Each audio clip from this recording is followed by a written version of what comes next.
자, 돌아와서 우리 한비판 시작합니다. 우리 뭐 하고 있었어? 뭐 배진, 전진 다르다 뭐 이런 소리 하고 있었고, 뭐 우주론적 이념들에 대한 이성의 주적 원리 경험상에대 뭐 이런 얘기 하고 있었고, 기억이 나나요? 기억이 하나도 안 나시죠? 네, 배신 전진까지는 어렴풋이 기억이 나는데 우주론 이쪽부터는 좀 소름돋네요. 뭐 요런 얘기였죠. 신 얘기랑 우주 얘기를 좀 구분하려는 움직임이 좀 있었어요. 기억을 하시겠지만 무조건 맞다라기보다 이건 사실은 자연 전체에 대한 이야기고, 그 자연 전체에 대한 이야기를 하기 위해서 인간은 지성이 갈 수 있을 법한 거를 이성으로 잡는다. 뭐 이런 얘기였죠. 그래서 뭐 배진이니 전진이니 이런 소리가 있었던 거야. 기억나죠? 그래서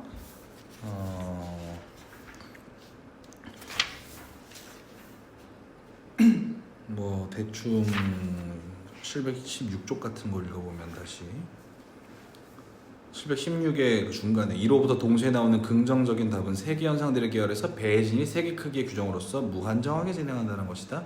이것이 말하는 건 더도 덜도 아닌 감성세계가 아무런 절대를 갖지 않으며 경험적 배진이 그것의 규칙고 조건 지어질 것인 계열에서 각각의 항으로부터 항상 더 멀리 떨어진 항으로 전진해 나가면서 그 지성의 가난 경험상의 확정을 어디서도 벗어나지 않을 규칙을 가지고 있다는 것이다.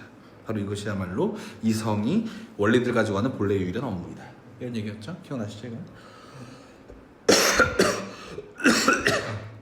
어떤 종류 현상들에서 중간 교수의 일정한 경험적 배진은 이에 의해 지지되지 않는다. 예컨대 우리는 어떤 살아있는 사람으로부터 그 조상계열을 최초의 부부를 기대함이 없이 계속 따라 올라가야 한다거나 천체 계열에서 가장 밖계별을 인정함이 없이 계속 따라 올라가야 한다고 지지받는 것이 아니라 단지 현상들의 성들의 나감이 지금을 받는 것이다. 이 현상들이 아무런 현실적 지각을 주지 못해도 그러하다. 그럼에도 불구하고 현상들이 가능한 경험에 속하기 때문이다. 가능한 경험, 현상이란 말을 좀 확장하고 있죠. 우리가 앞에서 경험된 것만 현상이다 이런 식으로 얘기했는데 그런 얘기가 아니죠. 이건 약간 좀 다른 얘기가 되는 거죠. 모든 시초는 공간상에 있고 연장인 것은 못한 공간상에 있다. 그런 것이 현상이 아니라 그건 오직 현상상에는 조정을 한계져 있대. 세계 자체는 조건적으로 조정을 한계져 있다. 바로 이 때문에 그리고 세계는 결코 전체로 한 주어진 조건적인 것에 대한 조건적 계열적 세계로 전체로 열 수 없으므로 세계 크기의 개념은 오직 배진을 통해서만 주어지며 집합적 직관에서 주어지지 않는다. 그러나 저 배진은 언제나 오직 크기를 규정한 데서만 성립함으로 아무런 일정한 개념 또는 어떤 척도의 무한한 것에는 크기에 대한 아무런 개념을 주지 않는다. 그러므로 배진은 무한하게 나가는 것이 아니라 비로소 이 배진을 통해서 되는 크기를 주기 무한정의 원리까지 나간다. 하나만 하는 소리 계속하고 있습니다. 계속할게요. 직관에 주어진 분할의 전성에 대한 우주론적 이념의 해결. 직관에 주어진 한 전체를 분할할 때 나는 조건적인 것으로부터 그것을 가능하게 한 조건들로 나아간다. 부분들의 분할, 세분 분해라고 되어 있네요. 세분 분해는 이 조건들의 계열에서의 배진이다. 이 계열의 절대 전성은 그 배진의 단서물까지 이를 때라야만 주어지겠다. 그러나 모든 부분들이 연속적으로 나아가는 분해에서 다시금 언제나 분할 가능하다면, 이거 원자론 얘기하고 싶은 것 같죠? 일단은 그래 보이네요. 그 분할은 다시 말해 배진은 조건적인 것으로부터 그것의 조건들로 무한하게 나아간다. 그러니까 뭐가 있어. 이거를 만드는 조건이 뭐야? 이걸 만드는 조건이 뭐, 이걸 만드는 조건이 뭐야라는 게 앞에서 시간적인 어떤 혹은 크기적인 이런 얘기였다면 지금은 크고 작음에 대한 얘기를 하고 있는 거죠. 그러니까 지금 이 짓을 4번 하겠다는 거잖아. 그 시간 얘기, 공간 얘기, 그 다음에 크기 얘기니까. 그 다음이 어떻게 될지 모르겠지만. 조건들은 조건적인 것 자신 안에 포함되어 있고 조건적인 것은 그 사이인 직관에 전체로 주어져 있으므로 조건적인 주어져 있습니다. 그러므로 이 배진은 앞에 우주론적 이념에서 유일하게 허용되었던 것처럼 한낱 무한정한 소비를 일컬어져서는 안 된다. 거기에서 나는 조건적인 것으로부터 그의 외부에, 그러니까 그것을 통해 동시에 함께 주어져 있는 것이 아니라 경험적 배진에서 비로소 덮어진 그 조건들로 나아가야만 했던 것이다. 이럼에도 불구하고 역시 무한히 분할 가능한 그런 전체에 대해서도 그것은 무한히 많은 부분을 이루어져 있다라고 말하는 것은 결코 허용되어 있지 않다. 모든 부분들의 전체 직관적인 포함되어 있긴 하지만 그럼에도 그 안에 전체적 분할이 포함되어 있지는 않기 때문이다. 전체적 분할은 오직 계속 나아가는 분해 또는 배진 자신 중에서만 성립하고 이 배진이 계열을 비로 실현하는 것이다. 이 분할은 물은 무한하기 때문에 그것이 이르는 모든 항들은 주어진 전체 안의 집합으로서 포함되어 있으되 분할의 전체 계열은 포함되어 있지 않다. 분할의 전체 계열은 점차 무한하고 결국 전체적이 아니며 따라서 무한한 수량이 아니고 한 전체 안에 그 무한한 수량의 총괄을 명시할 수가 없다. 그러니까 점진적으로 커지거나 점진적으로 작아지는 것이지 무한히 바로 주어진 게 아니라는 소리예요. 결국 그러니까 결국에는 이 챕터를 통해 우리가 생각해야 되는 이 우주론이라는 개념은 사실은 우리가 이 배진을 생략하고 전체가 직관된다는 식으로 상상하는 경우가 있는데 그거는 오만인 거고 시초를 얘기하든 크기를 얘기하든 작아지는 걸 얘기하든 간에 이건 이런 어떤 방향성, 운동성 정도로만 생각될 수 있는 무언가지 논리 계열 해석의 그게 아니라 전체가 이미 주어져 있어서 이건 전체적으로 이렇게 가면 안 된다는 얘기죠. 그건 불가능하다는 소리고 이 일반적 주의는 우선 아주 쉽게 공간에 적용된다. 그것의 한계들 안에서 직관에 가까이 공간은 그것의 부분들이 매 분해마다 언제나 다시금 공간들인 그런 전체이고 그래서 무한하게 불가능하다. 이것 또한 아주 자연스럽게 그 상계들 조성의 외적 현상들에 대해 더 나아가 적용이 나온다. 그것의 불가능성은 공간의 불가능성에 기초한다. 공간은 연장적인 전체인 물체를 가능하게 만드는 것이다. 그러므로 이 물체는 무한하게 많은 부분으로 이루어져 있지 않으면서도 무한하게 불가능한 것이다. 물체는 공간상에서 실체로 표현될 수밖에 없으므로 공간의 불가능한 법칙에 말하자면 물체는 공간과 구분되는 것처럼 보인다. 무릇 공간에서 불가는 결코 모든 합성을 소거할 수가 없다. 그럴 경우에 그 밖에 아무런 동정어도 갖고 있지 않은 모든 공간이 심지어 멎을 것이기 때문이다. 그러나 만약에 물질의 모든 합성이 사회에서 제거된다면 전혀 아무것도 남지 않을 것이라는 것은 실체 개념과의 합의를 허용하지 않을 것처럼 보인다. 실체란 본래 모든 합성이 주체여야 할 것이고 요소들로 하여금 한 물질을 형성하도록 하는 공간상 요소들 연결을 폐기된다 해도 그 요소들이 남아있어야만 할 것이다. 실체라는 게 있다면 실체라는 개념이 있다면 서브스탄스겠죠 이게. 그러나 현상에서 실체라고 일컬어지는 것과 관련해서는 사람들이 능히 삶을 그 자체에 대해 순수적 개념에 해석하는 건 사정이 다르다. 그건 절대 주체가 아니라 감성의 도상으로서 직관이 아무것도 아니면 직관에서 어디서도 무조건적인 것은 마주쳐지지 않는다. 그러나 이제 공간을 한낱 채우고 있는 것이 현상의 세분에 있어 이 무한전전의 규칙이 일체적으로 생겨나긴 하지만 그럼에도 그 규칙은 만약 우리가 그 규칙을 주어진 전체에서 일정한 방식으로 이 분리된 부분을 다수로 하나의 분리량을 형성하거니와 그 분리된 부분을 다수에까지 연장 사용하고자 하면 타당할 수가 없다. 모든 분절적인 전체에서 가까이 보면 다시금 분절되어 있다는 그리고 사람들이 그러한 방식으로 부분들 무한히 분절되어 생명 인분에 맞출 때 하면서 전체가 무한히 분절되어 있다는 가정적 상태에서 없을 것이다. 어쩌고 저쩌고. 더 읽어야겠습니까? 공간 얘기하고 너무 똑같은 패턴인데요. 근데 이것도 공간 얘기야. 그러니까요. 이것도 공간 얘기로 그냥 똑같은 얘기를 수렴하는 것 같은데요. 마지막 부분을 읽읍시다. 왜냐하면 그 위에 무한한 분할은 단지 연속량으로서의 현상만을 표시하며 공간의 충전과 분리돼 충전이라고 되어 있는데 이게 충실히 차 있음이라는 뜻인 것 같아요. 왜냐하면 바로 이 충전의 무한한 분할 가능성이 근거가 있기 때문에 그러니까 어떤 것이 분리량으로 가정되자마자 거기서 단위들의 수량은 정해져 있고 그래서 또한 항상 어떤 수가 같다. 그러므로 분들의 물체에서 유기적 조직화가 어디까지 나갈 수 있을 것인가 오로지 경험만이 결정할 수 있으며 그렇지 양을 알아야 되니까 설령 유기적 조직화가 확실하게 비유기적인 부분들에 미치지 못한다 하더라도 그러한 부분들 역시 적어도 가능한 경험 안에 놓여 있어야만 한다. 그런데 현상 일반의 초월적 분할이 어떻게 펼칠 것인가는 결코 경험의 사안이 아니라 연장적인 것의 분해에 있어서 경험적 배설 현상의 본성에 맞춰 결코 단적으로 완결되는 것을 여기지 않는 이성의 원리다. 반대로 그러니까 생각해봐. 경험이면 자르고 끝이야. 자를 수가 있잖아요. 내가 이 양만큼 마셨어. 남은 게 이만큼이야 라는 게 경험으로 데이터가 있으니까 이렇게 자르면 끝나잖아. 근데 이성원리 안에서는 이 자르는 작동 자체가 불가능하기 때문에 무한히 작아지거나 무한히 커지거나 하는 상태론적으로밖에 이걸 이해할 수 없다는 소리죠. 이거는 뭐 매우 이미 나는 해결 냄새죠. 이미 나는 해결 냄새 같은 거고 이제 그 뭐 표현하자면 그러니까 이거는 뭐 다 내일 할 니체 얘기랑 좀 연관되는 거지만 인간의 계몽주의 혹은 뭔가 인간의 어떤 능력 같은 걸 인정하고 난 다음에 그 능력을 가진 인간이 직관 빼고 무한을 상대하려면 운동성밖에 없다 이 말이에요. 능력이 있으면 자르면 끝나고 능력이 있으면 계산하면 끝나는데 무한은 개념상 계산이 불가능하기 때문에 배진으로 가건 뭐 전진으로 가건 뭐 그런 식으로밖에 안 된다는 얘기예요. 대충 그런 얘기죠. 그래서 수학적 초월적 이념들의 해결에 대한 결론적 주석 및 서론적 주의. 우리가 모든 초월적 이념들에 의한 순수 이성의 이율 배반을 하나의 표로 표상했을 때 우리는 이 상충의 근거와 그를 제거하는 유일한 방법을 제시했는데 그 수단은 또 대립한 주장들이 거짓으로 밝혀졌다는 데 있었다. 그때 우리는 어디서나 조건들을 그것의 조건적인 것의 시간간의 관계에 따라 속한 것으로 표상했는데 이런 일은 보통 인간 지성의 통상적 전제로서 이 위에 도대체가 저 상충도 전적으로 기인했다. 그러니까 지성의 전제 때문에 저 상충도 나온다는 얘기죠. 그죠? 이율배반 얘기죠. 이율배반 기억하시죠? 이런 관점에서 또한 주어진 하나의 조건적인 것에 대한 조건들에 계열해서 전체상의 모든 변증적 표상들은 철저히 동종적이었다. 그것은 언제나 하나의 계열로서 거기서 조건은 조건적인 것은 계열들의 항으로서 연결되어 있고 그로서 동종적이었으면 그때 배제는 결코 관계로 생각되지 않았다. 그렇지 않고 만약 이런 일이 일어났다면 그 자체가 조건적인 한 항인 것이 잘못되기도 첫 번째 항으로 그러니까 무조건적으로 맞을 수밖에 없을 것이다. 그러면 어디서나 객관이 다시 말해 조건적인 것이 그러나 또한 조건적인 것에 대한 조건들의 계열도 한나가 크게 면에 축소된 것은 아니었지만 그때 어떤 타입에 의해서가 아니라 오직 그 매듭을 완전히 절단해버림으로써만 여기서 단점은 이성이 그 계열을 지성이 너무 길거나 너무 짧게 만듦으로써 지성이 이성의 이념에 결코 맞춰갈 수 없었다는 데 있었다.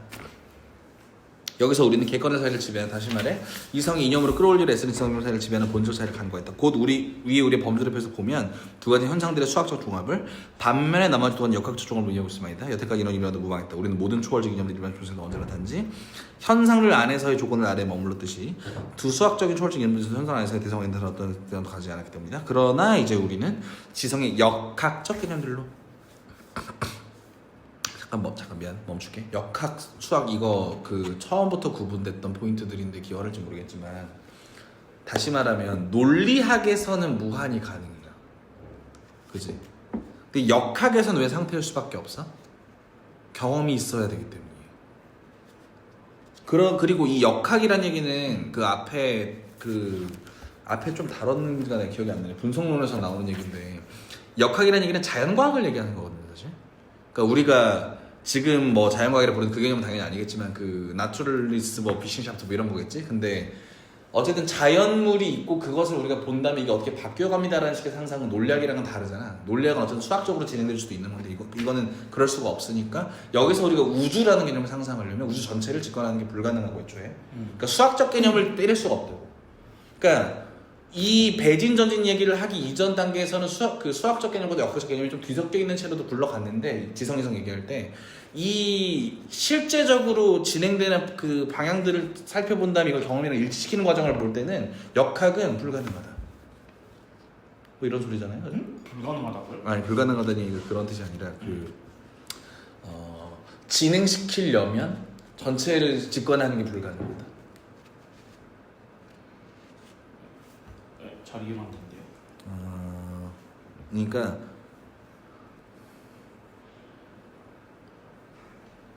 그 앞에 얘기 이해한 데서 그냥 멈추세요. 그 제 방금 얘기는 사실 별로 중요한 얘기 아니고 그냥 제 얘기는 뭐냐면은 수학 역학 구분되고 그 무한 일반에 대한 아이디어 그러니까 우주론이라는 개념을 상정할 때의 여기 앞에 보면은 수학 초월적 이념과 역학 초월적 이념이 구분돼야 하는 거 그런 소리고 그래서 마저 읽으면은 이것들이 이성인이 말했다고 하는 한에서 나아감으로 저 구별은 중요하게 되고 이 말이에요. 제 한 말이 이성에 휩쓸려 들어가 있는 싸움거리와 관련으로 얘기처럼 새로 정하는데 그 싸움거리에 앞서는 양태는 전제에 세적으로 기각되었는데 이제 어쩌면 역학 일부에서는 이성이 부당한 욕에 부응할 수도 있는 그런 전제가 될 것이기 때문에 이런 관점에서 그렇고 또 재판관 양쪽에서 걸로 보완하면서 양편 분석적 이런 일은 수학적 일부에는 싸움에서 있을 수 없던 것이었다. 일부에서는 부당한 요구에 부응할 수도 있는 여기는 좀 어렵네. 잠깐만. 이율 배반 앞으로 좀 돌아가야겠네. 이거는 논리하고 경험이 상충되는 정도로 되는 건가? 그건 아닌 것 같은데. 앞으로 좀 돌아가야겠다.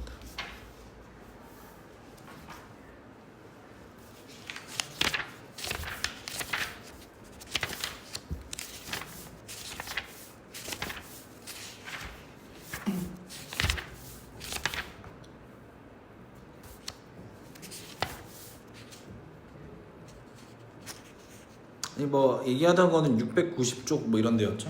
우리 얘기하는 거 이율 배반 얘기하던 거는 690쪽 이런 거였죠?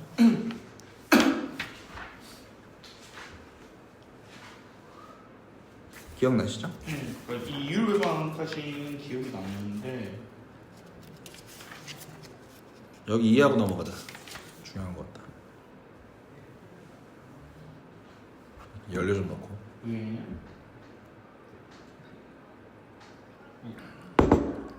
우리는 모든 초월적 이념들의 일반적 표현에서 언제나든지 현상들 안에서 조건들을 아래 보는 것이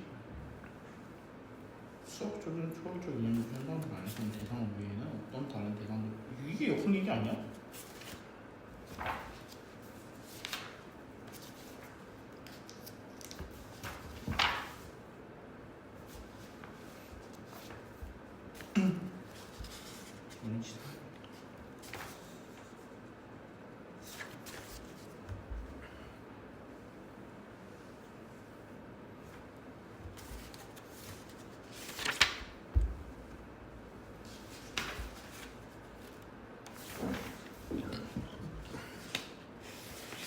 내가 볼 때 이거 전진 배진 얘기 같기도 한데.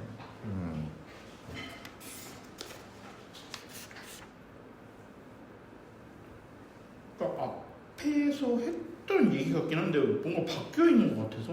무슨 말인지 알아.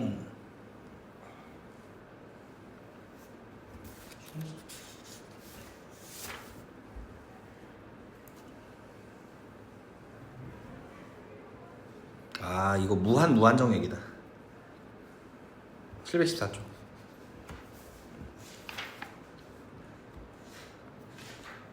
첫 번째 714쪽 보고 있어요? 714조. 아니다 뒤를 봐야지 여기 이해하려면. 그러니까 앞을 봐야지. 714쪽. 첫 번째 우주론적 과제 해결을 위한 필요한 건 다름 아니라 세계 전체의 무조건적 크기를 이루는 배진에서 단연 한계가 없는 올라갑이 무한 소급을 일컬을 수 있는 것이냐 아니면 단자적으로 결일 때는 무한정한 배진인지 결정합니다. 연하죠. 네. 무한 소급이 수학이야. 무한정이 뭐야? 역학이죠. 역학이지. 전진에서는 하강에서는 섞여 있었어도 돼요. 무한이든 무한정이든 차이가 없어. 어떤 원인에서 출발해서 내려간다는 그 관점에서는 어차피 내려가는 거기 때문에 무한이든 무한정이든 상관이 없었죠. 근데 반대로 뒤로 올라가는 배진일 때는 이 두 개가 차이가 있다는 얘기였죠. 제1원인으로 멈출 수 있냐 없냐의 문제가 있으니까. 다시 수학적 역학에서는 무한정 올라가는 게 가능하죠. 그렇죠. 네. 역학적 배진에서 무한정 올라가는 게 불가능하죠. 그 얘기인 것 같아요. 그러면 다시 읽으면 그 722쪽 곧부터 다시 읽을게요. 곧 위에 우리의 범주를 표해서 보면 두 가지 현상의 수학적 종합을 하면 나머지 두 가지 역학 종합을 의미하고 있으니 말이다. 되게 무방했다. 우린 모든 초월적 이념들의 일반적 표정에서 언제나 현상의 조건들 아래 머물렀듯이 두 수학적 초월적 이념들에서도 현상들 안에서의 대상된 어떤 단서를 가지지 않았기 때문에 그러나 이제 우리는 지성의 역학적 이념들로 이것들이 이성 이념에 알맞다고 하는 한에서 나아감으로 저 구별은 중요하게 되고 이성이 휩쓸려 들어가 있는 싸움거리와 관련 우리에게 전혀 새로운 전망을 열어준다. 그 싸움거리에 앞서서는 양쪽에 잘못된 전제에 세워진 것으로 기각되었는데 이제 어쩌면 어쩌면이 중요하네. 역학적 일면에서는 이성이 부당한 요구에 부응할 수도 있는 그러한 제1원인자 같은 전제가 생길 것이기 때문에 이런 관점에서도 그렇고 또 재판관 양쪽 모두가 우회했던 권리권들의 결의를 포함으로써 양편을 먼저 타협이 이루어질 수도 있다. 이런 일은 수학적 일배반의 싸움에서 있을 수 없던 일이었다. 대충 이해되죠? 그런 얘기인 것 같죠? 뭔가 느낌적인 느낌은 오기는 하는데 이거는 무슨 약간 좀 뭔가 이런 얘기하는 것 같기도 하고. 근데 결론 보니까 앞에 있었을 거라고 얘기가. 일단 넘어가 볼게요. 조건들의 계열은 그것들이 이념에 알맞든 아니면 너무 크거나 너무 작든 사람들이 단지 계열들의 뻗침만을 주목하는 한에서 틀림없이 모두 동종적인 것이다. 그러나 이들 이념들의 기초에 놓여있는 지성 개념은 단지 동종적인 것의 종합만을 포함하거나 또는 이종적인 것의 종합도 포함한다. 이 이종적인 것은 역학적 종합에 있어서 인과결합이 편원적 부분적 결합에서 적어도 허용될 수 있는 것이다. 그래서 현상들의 계열들의 수학적 연결에서 감성 조건, 다시 말해 그 자신이 계열의 한 부분인 그러한 것 외에는 다른 어떤 조건도 들어올 수 없게 된다. 이에 말해 감성 조건들의 역학적 계열은 그 계열의 일부가 아니라 한낱 예지적인 것이고 그러니까 밖에 놓이는 이종적 조건도 허용하며 이로써 이성을 만족시키고 무조건적인 것이 현상들 앞에 놓인다. 그렇게 함으로써 항상 조건적인 것이 현상들의 계열을 혼란시키거나 적어내 주는 것처럼 함이 없이 말이다. 이제 역학적 이념들이 현상들의 계열 밖의 현상들에 대한 조건을 다시 말해 그 자신 현상이 아닌 그런 것을 허용함으로써 이율배반의 성과와는 전적으로 구별된 일이 일어난다. 이 이율배반은 곧 양쪽의 변증적 반대 주장들이 거짓으로 청멸할 수밖에 없도록 만들었다. 그와 반대로 역학적 계열들의 일관되게 조건적인 것은 현상들로서의 계열들과 불가분리적인 것으로 경험적으로 조건적이 있으면서 또한 비감성적이던 조건이 여기서 한편으로 지성을 또 다른 이성을 만족시킬 수 있다. 만족시킨다. 순전한 현상들에서 무조건적인 전체성을 이런저런 방식으로 추구했던 변증 논증들은 탈락하고 그와 반대로 그러면서 시정된 의미에서 이성론들은 양쪽도 참을 수 있기 때문이다. 이런 하는 수학적 무조건적 통일성과 관련된 우주적 이론을 결코 일어날 수가 없다. 이런 것들에서는 그 자체도 현상이고 현상으로서 계열의 한계 형성한 조건 위에는 현상들의 계열 중에 어떤 조건도 마주치지 않기 때문이다. 잠깐 멈추면 제 생각은 이래요. 제가 이해한 걸 그냥 간단히 설명드릴게요. 이율배반 이거 우리 중간에 690호 얘기하기 전에 한참 전에 맨 앞 이율배반 읽었었지. 그거 얘기하고 있는 건데 수학적 얘기는 그런 식으로 논리학적 계열로만 따지고 들었을 때 이율배반은 다 무한히 가는 거, 무한히 불가능한 거니까 무한 얘기 빼고 가능하건 불가능하건이 전부 논리적으로 가능했지. 그래서 양쪽 다 기각됐지. 맞죠? 근데 방금 앞에서 읽었던 포인트처럼 우리가 경험 데이터를 기반으로 씌우는 이율 배반, 즉 역학적 이율 배반, 논리적 동종성이 아니라 이종적인 대상임에도 불구하고 우리가 그 현상을 보는 방식으로 이성이 상상해서 가능할 것 같은 것들을 따지는, 굳이 따지면 무한정한 이율 배반은 어쨌든 들어맞게는 굴러간다. 그러니까 근데 이거를 이종적이라고 표현했는지 이해가 안 되는데.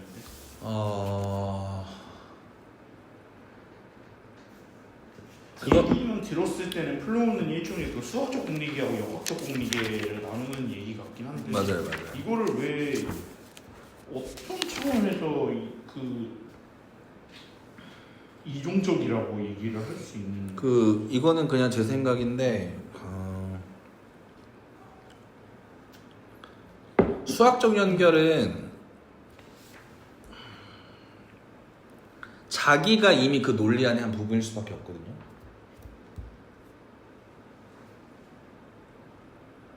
그러니까 일단 제 생각에 수학적 연결은 자기가 이미 논리 한 부분일 수밖에 없어갖고 완결성이 더 높아 보이지만 되는 게 없다.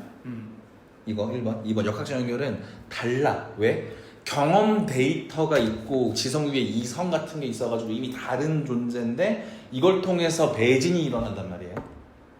혹은 이거를 다른 데 갖다 박은 다음에 이럴 수도 있었겠다 같은 식으로 한단 말이에요. 근데 완결도는 이게 높아. 이성 관점에서. 그럴싸한. 대충 그런 소리 같거든요. 제가 느끼기에는.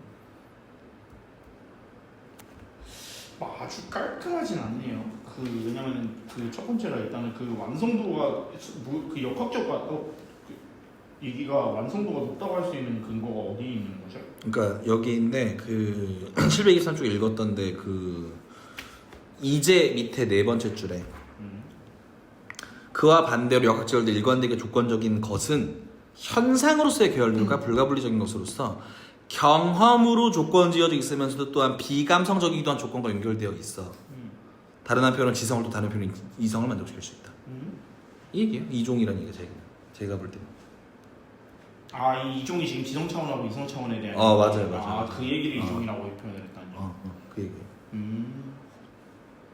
그러면 그렇게. 그러니까 이성으로만 만든 명제들은 양쪽 모두 참여할 수 있기 때문에 기각되는데 여기에 지성이 섞이는 순간 무한정하게밖에 갈 수 없고, 그러니까 끝까지 갈 수 없고 뭔가 있을 거야 라는 식으로 멈출 수밖에 없어요. 그 포인트를 얘기하고 있는 거예요. 오케이.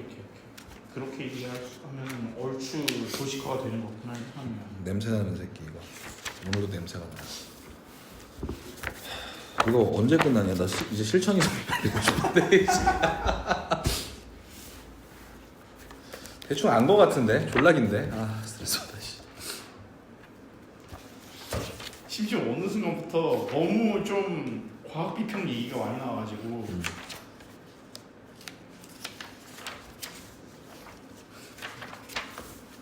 진짜 많이 왔다. 생각보다는 빨리 왔네요. 책이 워낙 많아서. 근데 진짜 멀리 왔어. 우리 1권에서 시작해서 1권 500쪽 읽고 2권으로 넘어온 다음에 지금 한 200쪽도 읽었거든요. 523에서 시작했어 우리. 그러면 진짜 많이 얘기해? 반 왔어. 반 더 가면 돼. 반 왔어.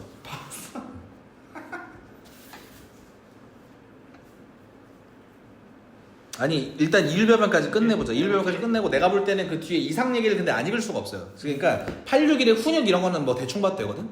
훈육은 그 개 쌉소리야. 막 천재가 있고 막 애는 폐하 되고 뭐 이런 소리 나온단 말이에요. 근데 이상까지는 읽어야 우리가 어쨌든 시립이 넘어갔을 때 편할 것 같으니까 오늘 목표는 744까지 하겠습니다. 744. 오케이. 우주론적 이념들 끝나는, 그러니까 750이다. 750까지 타겟으로 다 안 될 것 같지만 750까지 해보자. 빨리 가버리자. 일어나는 것과 관련해서 우리는 오로지 두 가지 원인성만을 생각할 수 있다. 자, 다시 제목부터 세계 사건들을 그것들의 원인들로부터 도출함의 전체성에 대한 우주론 이념의 해결. 일어나는 것과 관련해서 우리는 두 가지 원인성만을 생각할 수 있다. 그 원인성은 자연에 따르거나 자유로워의 것이다. 야, 이거는 죽이는데? 좋은 문장인데? 자연과 자유는 대립합니다. 왠지 아세요? 자연과 자유요? 그거는 인과성 차원 때문에. 그 우리 앞에서 그 자유의지가 있는가 얘기해서 그 뭐야 유일배반 중 하나 했지만 자연은 조건이야. 저는 그 인간으로 태어났기 때문에 배가 고프고 저는 사실은 그 이런 생물이기 때문에 진화심리학이 그런 거잖아요. 난 남자는 이렇기 때문에 이렇게 할 수밖에 없어. 뭐 이런 거. 그 여자는 이런 생물이기 때문에 뭐 이런 거. 근데 자유는 뭐야? 그 조건에서 벗어나는 게. 난 의자에서 일어날 수 있어. 난 맥주를 안 먹어도 그냥 먹을 수 있어. 뭐 이런 것들이죠. 요 얘기도 니체. 내가 니체 공부를 너무 빡세게 하고가지고 지금 니체가 자꾸 보이는데.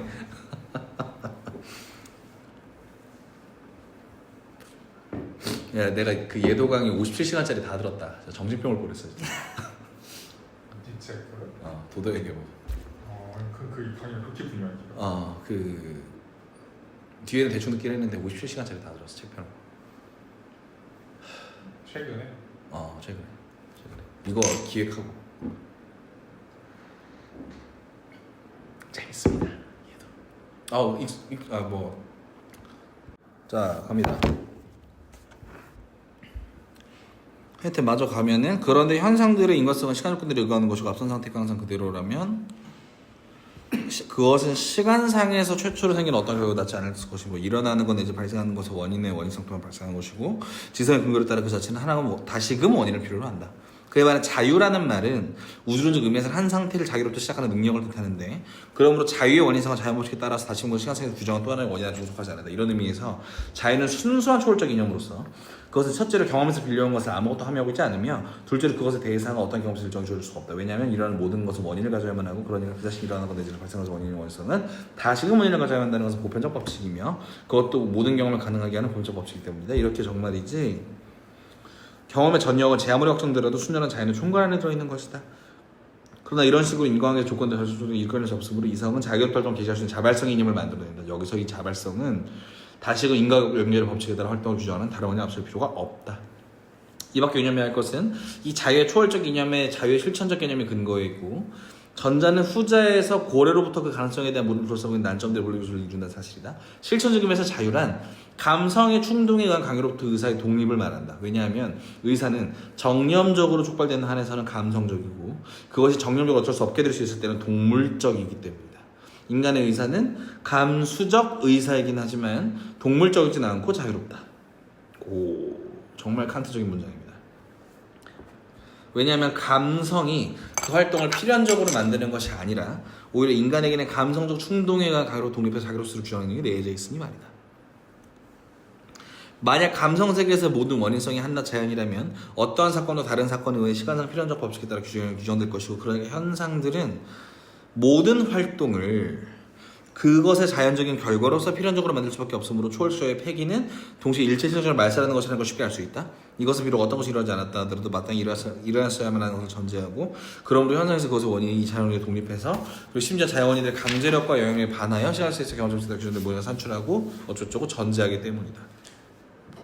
법 철학의 시작이죠. 그죠? 내가 다르게 행동할 수도 있었다라는 그 의사를 인정하냐 아니냐가 사실은 근대법의 어떤 시작점이죠. 그러므로 여기서 가능한 경험의 한계를 넘어서길 감행하는 이성의 자기 상처에서 맞춰주는 것이 생기는데 곧 과제는 본래 생략적인 것이 아니라 초월론적이다. 그래서 자유의 가능성에 대한 물음이 심리학을 괴롭히긴 하지만 이 물음은 순수한 이성의 변천도에 기인하기 때문에 이 물음의 이것의 해결은 오히려 초월적인 다루면 안 된다. 멈추면 이 심리학이라고 부르는 게 제가 그 초기 뇌과학이라고 그랬죠. 그래서 이게 생리학이에요. 지금 심리학은 사실은 이 의사 문제를 완전히 자연적으로 다루진 않죠. 오히려 그 결과들의 현상으로서 사회과학 조사를 하거나 뭐 이런 식으로 발전한 되게 다른 심리학이 더 많은데 이 당시에 심리학이라고 부르는 영혼론이라고 부르는 것들은 생리학이었다. 그렇게 보면 될 것 같고 이 물음에 대한 만족스러운 답을 거절할 수 없는 초월철학으로 하여금 이제 그런 걸 갖추도록 하기 위해 나는 초월철학의 수행 방식을 규정하는 일을 시도하지 않을 수 없다. 만약 현상들의 사물들 그 자체이고 그러니까 공간 시간이 사물들 그 자체 현존 형식들이라면 조건적과 조건적인 것은 항으로서 항상 동일한 계열을 족할 것이고 이로부터 그 경우에도 모든 초월적 이념들의 공통적인 이율배반 곧 이 계열은 불가피하게 지성에게는 너무 크거나 너무 장을 수시할 수밖에 없는 이율배반이 발생한다. 그러나 우리가 이 소절에서 다음 소절에 다르게 역시 이성 이념들의 특별한 점을 가지고 있다.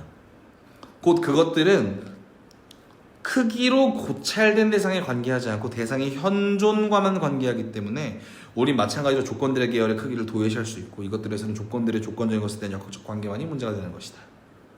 또 수학역 학력이네. 그래서 우리는 자연과 자유에 대한 물음에 벗어난 데 부딪힌다. 그 자유는 도대체 가능하긴 한 것인가? 가능한 것이라면 과연 자유는 인과적이나 자유의 조건성과 함께 성립할 수 있는가? 이거는 굉장히 할 만한 질문이죠. 자유가 존재한다면 인과성도 같이 존재한다는 그 계열을 어떻게 세울 수 있지? 나란히 세우는 게 되게 불가능한 얘기처럼 보이잖아요. 그냥 단순히 생각했을 때. 그러니까 세계에서 하나의 결과는 자연에 생긴 것이냐 또는 자연에 생긴 것이냐는 것이 과연 진정한 선언 명제인가? 또는 혹시 오히려 양자는 동일한 사건에서 서로 다른 관계에서 동생할 수 있는 것이나 아닌지 하는 난제에 부딪힌다. 불변의 자연법칙에 따라 감성적인 모든 사건들이 일관되어 연관되어 있다는 저 원칙 올바름은 이미 초월적 분석하는 원칙으로 확고하고 훼손되지 않는다. 일단 자연법칙은 있어 라는 얘기죠. 이 얘기는 일단 그러니까 뉴턴은 인정하자로 들어가는 거고 일단 그거는 있는 건데 그럼 뭐겠어? 감성 지성 레벨에서의 자연 법칙은 당연히 존재하고 인간 이성은 자연 법칙 위에 있다라고 하지 않겠어요? 너무 당연하게 그런 것 같지만 그러므로 오직 문제가 되는 것은 그럼에도 불구하고 자연에 따라 규정된 동일한 결과와 관련해서 또한 자유도 일어날 수 있느냐 아니면 자유는 저 불가침의 규칙에 의해 완전히 배제되느냐 하는 것이다. 이 대목에서 흔히 있는 경우긴 하지만 기만적 현상들의 절대적 실제성이라는 전제가 당장에 그것에 나쁜 영향을 보이 이성을 혼란시킨다. 그러니까 절대적 실제론자들은 다시 자연 법칙이 유보된 해석이다라는 이 관점을 무시하는 절대적 실제론자들은 자유론을 말할 수가 없어. 사실 말할 자격이 없지. 영국 경험론자들조차도 듀얼리즘으로 가요. 어쩔 수 없이 현상과 정신을 구분해. 왜? 모든 현상들이 법칙적이려면 이렇게 갈 수밖에 없어. 무릇 현상들의 사물 그 자체라면 자유는 구출될 수 없다. 그렇죠? 이런 얘기죠. 그때는 자유는 모든 사건의 완벽한 그리고 자신만으로 충분하게 규정하는 원인이고 사건의 조건은 항상 오로지 결과와 함께 필연적으로 자동차 아닌 현상의 계열 안에 함유되어 있는 것이다. 이와는 달리 만약 현상들이 실제로 있는 그대로의 것 이상의 아무것도 아니라면 그 사물 자체가 아니라 경험적 법칙에 따라 연관된 한낱 표상들이라면 현상들 자신이 현상들이 아닌 근거들을 가지지 않을 수 없다. 그러나 그러한 예의적 원인은 그것의 원인성에 관해서 현상들에게 규정되지 않는다. 물론 그것의 결과는 현상하고 현상들에게 규정될 수 있지만 말이다. 그러므로 그것은 물 자체 얘기예요. 그것은 그것의 원인성과 함께 계열 밖에 있으되 그것의 작용 결과들은 경험 조건들의 계열 안에서 마주쳐진다. 그러므로 그 작용 결과는 그것의 예의적 원인과 관련해서 자유로운 것으로 간주되면서도 동시에 현상과 관련해서 자신의 편성에 따라 현상을 나오서 만들 수 있다. 이런 구별은 일반적으로 또 아주 추상적으로 말할 때는 크게 미묘하고 애매하고서 볼 수밖에 없지만 응용해보면 명확해질 것이다. 여기서 나는 다음에 주의만 해두고자 한다. 모든 현상들의 일관된 연관성은 자연의 맥락에서 예언의 법칙이므로 만약 우리가 현상들의 실체성까지 고집하려고 한다면 그래서 일체적을 반드시 전복시키고 말 것이다. 그래서 이 점에 상실을 따른 사람들은 자연과 자유를 상호합을 시키는데 결코 이룰 수가 없었던 것이다. 좋은 얘기죠? 어려운 부분 있습니까? 어려운 거 없죠, 여기는. 아니, 그러니까 우리가 너무 알고 있는 내용이잖아요. 그러니까 현대인이 이 전제를 가지고 있어요. 지금 이 현대인들이. 그 벌어질 일은 벌어진다로 갖고 있지만 그거를 바꿀 수 있다는 그 의지에 대한 생각도 다 갖고 있어가지고 예를 들어서 의지가 존재하지 않는다고 생각하는 사람들은 아무런 노력도 하지 않을 거야. 어차피 굴러갈 대로 굴러갈 거기 때문에. 근데 반대로 의지만으로 다 될 수 있다고 생각하지도 않아요, 사람들은. 현상은 현상이고 법칙은 법칙이고 과학은 과학인데. 그죠? 좀 훌륭한 주식 투자자인 와인. 시장을 이길 수는 없지만 시장을 이길 수 없지만 그래도 내가 결정할 수는 있다. 뭐 이런 거죠. 1000원 있다. 원피스는 존재하듯이. 몽피스가 맞아. 자연 필요성의 법칙과 합이라는 자유에 의한 인과성이 강해. 자유에 의한 인과성이래. 감관의 대상에서 그 자신 현상이 아닌 것을 난 예지적이라 일컫는다. 첫 문장부터 좀 빡센데. 감관의 대상에서 그 자신 현상이 아닌 것을 나는 예지적이라 일컫는다. 뭔 소리야 이게? 일단 계속 가보. 뒤에가 좀 얘기가 나온 것 같은데요. 따라서 감성 세계에서 현상으로 보아져야만 할 것이 그 자체로 또한 감성적 직관의 대상이 아닌 어떤 걸 가지고 있고 그로 인해 그러면서도 그것이 현상의 원인일 수가 있다면 우린 이런 존재자의 원인성을 두면서 고찰할 수 있다. 곧 사물 그 자체인 것으로서의 그것이 작용면에서는 예지적인 것으로 감성 세계 현상으로서의 작용 결과들의 면에서는 감성적인 것으로 고찰할 수 있다. 잠깐 멈추면 이거 좀 복잡히 생각해봐야 되는 문제인데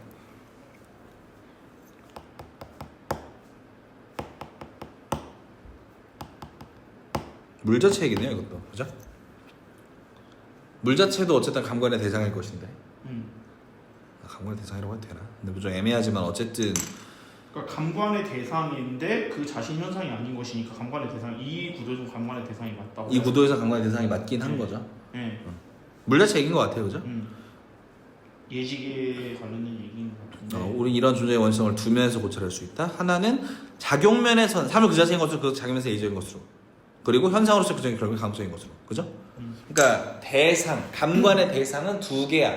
물 자체, 예지적 물 자체, 그 다음에 감각적 현상. 그래서 우리는 그러한 주체, 여기서 벌써 자연 법칙이랑 자유를 구분하려고 하시는 것 같네요. 벌써 구도를 그렇게 잡으셨네요. 그래서 우리는 그러한 주체의 능력, 기능에 관하여 동일한 결과를 함께 발생한 원인서인의 경험적인 지성적인 힘을 갖게 되겠다. 오, 예. 감관의 대상력을 생각하는 그런 이중면은 우리가 현상을 느끼기 가능한 경험에 대해 가질 수밖에 없는 개념들이 어느 것도 모순되지 않는다. 현상들은 그 자체로는 사물들이 아니기 때문에 이 현상들의 기초에는 초월적 대상이 놓여 있을 수밖에 없으므로 우리의 초월적 대상에다가 현상하게 되는 성질 외의 현상 아니면 현상 중에 그 자연을 며칠 원인성으로 검사한다 방해한 것은 아무것도 없을 것이니 말이다. 좀 짱나네요. 모든 작용하는 원인은 하나의 성격, 다시 말해 그것이 없으면 결국 그것이 원이 아닐 테니 그것은 원인성의 법칙 같지 않으면 안 된다. 그러고 보면 감성세계의 주체에서 우리는 첫째로 하나의 경험 성격을 가질 것인데 그로 인해 현상들로서 그것이 작용되는 항존적인 자연법칙들에 따라 철두철미 다른 현상들과 연관되어 있고 그 작용의 조건들이 현상으로서 파생될 수 있을 것이며 그러면 이것과 결합하여 자연질서 유일한 계열들의 항이 되겠다. 둘째로는 그것에게 또 하나의 예술성을 허가하지 않으면 안 되는 그 성격으로 인해 현상으로서 작용된 원인이긴 하지만 그것은 어떤 감성 조건 아래에 있지도 않고 현상이지도 않다. 우리는 전자를 현상에서의 사물의 성격을 일컫고 후자를 사물 그 성격을 일컬을 수 있겠다. 어려운 거 없죠? 이 작용하는 주체는 이제 그 예자 성격의 면에서는 아무런 시간 조건 아래에 있지 않다. 시간은 단 현상의 조건일 뿐 사물 자체의 조건이 아닌 말이다. 이런 주에서는 어떤 작용도 발생하지 않으면 소멸하지 않으며 그러니까 생기는 모든 것은 현상들 안에 권이 들어있다라는 시행규정의 법칙과 모든 법칙에도 종속하지 않는다. 생기는 모든 것은 즉 자연 법칙에 종속되지 않는다. 그죠? 한마디로 말해 그런 주체의 원인성은 그런 지성적인 한에서 감성세계 내의 사건을 필연적으로 하는 경험적 조건들 계열 내에 전혀 있지 않을 터이다. 이런 예의적 성격을 의료수는 현상하고 왜 아무런 것도 시작할 수 없으므로 직접 알려지지 않겠지만 그럼에도 불구하고 그것은 경험 성격에 마찬가지로 수밖에 없을 것이다. 우리가 비록 초월 대상에 대해 그 자체를 그것이 모르는 걸 전혀 알지 못하더라도 우리 도대체가 생각 속에서 현상의 기초에 하나의 초월 대상을 놓을 수밖에 없듯이 말이다. 근데 자꾸 뭔지 모름 이러는데 써먹으니까 좀 짱나긴 하네요. 뭔지 모른다고 하면서 자꾸 써먹네. 약간 짜증나는데. 그러므로 그것의 경험 성격에서 보면 이 주체 현상으로서 모든 규정 법칙에 따라 인과결합에 종속하고 그런 한에서 감성세계의 일부를 따름이며 그것의 작용 결과들은 다른 모든 현상과 마찬가지로 불가피하게 자연으로부터 흘러나온 것이다.